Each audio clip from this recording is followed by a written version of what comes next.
More now on the weekend developments in the Bernie Madoff case. The trustee has now filed more than $50 billion worth of clawback suits. And of course, the death of Madoff's son, Mark, has now raised a number of legal questions. Joining us now is attorney Christopher Lovell of Lovell, Stewart and Halebian. He sued Fairfield Greenwich Fund, which of course is the hedge fund with the most exposure to the Madoff scam. Welcome to InBusiness. Thank you.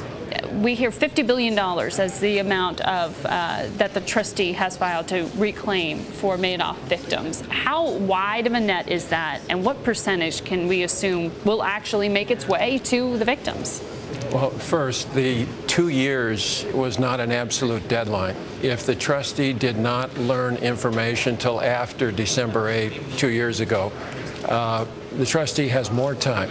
So no one knows how wide a net there may ultimately be, and the notion that the 2 years passage marks the width of the net is wrong. So if new information comes to the forefront, we could see more suits. Exactly, and some of these people who are being sued now may have new information and may cooperate and trade the information for part of the payment, and that would widen the net. So it really sounds like this is a start more than some sort of conclusion. Or maybe the 50-yard line, probably. The 50-yard line. Well, there are, as pertains to Mark Madoff himself, I believe 6 suits in which he himself is named as a defendant. They are ongoing after his death. But what can we assume there in terms of what may be implied about what the family members may know? Well, first, that's a tragedy. It's a terrible tragedy. And right now, I think it's too early to draw an inference one way or the other. As a litigator, I've done this many times, and there have been unfortunate suicides. And one line of thinking is that the guilt drives the person to do it.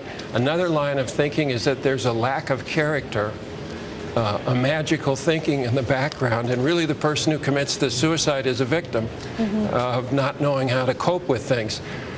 And I don't feel comfortable, really saying the consequences or implications of this right now. But does the scrutiny get heightened regardless in terms of the family members who do survive?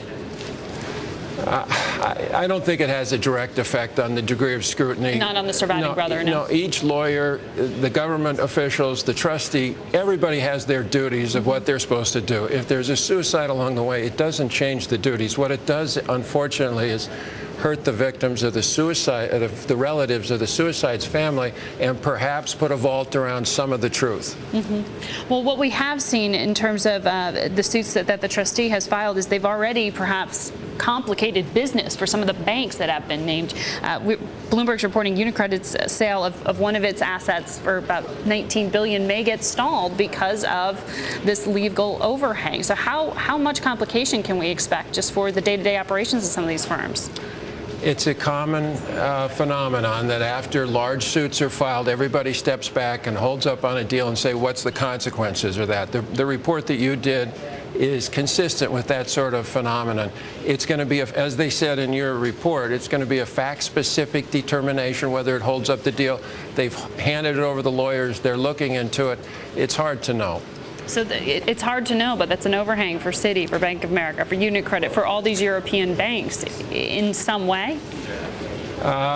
Well, from 2002 to 2008, there was a laxity of compliance at many large financial institutions, more or less at each one, and there was a virus of a lack of compliance out. This is known to everybody, from mortgages to different types of suits that have already come forward.